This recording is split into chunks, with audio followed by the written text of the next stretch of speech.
বলতে পারতাম এক্সট্রিম এক্সদেরকে তারা মিউজিয়ামের সাইডে যেত, বাট তারা আজকে মিউজিয়ামের সাইডে যায়নি, তারা ডেকা স্কোয়ারে গিয়েছে, যেটা কিনা মার্চ সাইড থেকে অত বেশি দূরে নয়। অ্যান্ড ডেকা স্কোয়ারের রেড হক্স এবং এক্সট্রিম এক্সের লড়াইও শুরু হয়ে গিয়েছে। নেজাদ ভালো ড্যামেজ ডেলিভার করলো, ফ্লিকার একটু এইচপির জন্য বেঁচে গিয়েছে এই যাত্রায় নেজাদের হাত থেকে।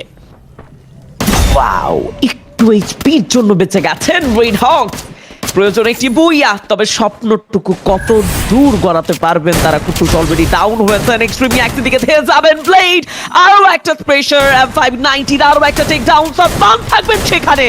ও মাই গুডনেস, সালমান আরে প্ল্যানিং করে এন্ট্রিটা নিয়েছিল না, আমি জানি না, বাট I think like তিনি ব্লেডের সামনে গিয়ে come on buddy just hit me something like that, but it's okay Salman.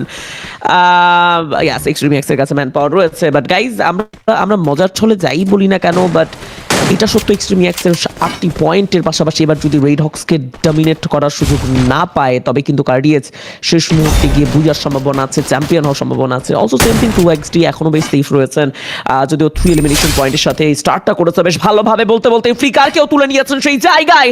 আর একটা টেক ডাউন, অন্যদিকে 2xD থেমে নেই, তারাও টিম হোরাইজ স্পোর্টস নেপালি এই টিমটিকে প্রেশারাইজ করছেন লবিতে, এবং যত বেশি জোন সুইং হবে এখন তত বেশি হয়তো বা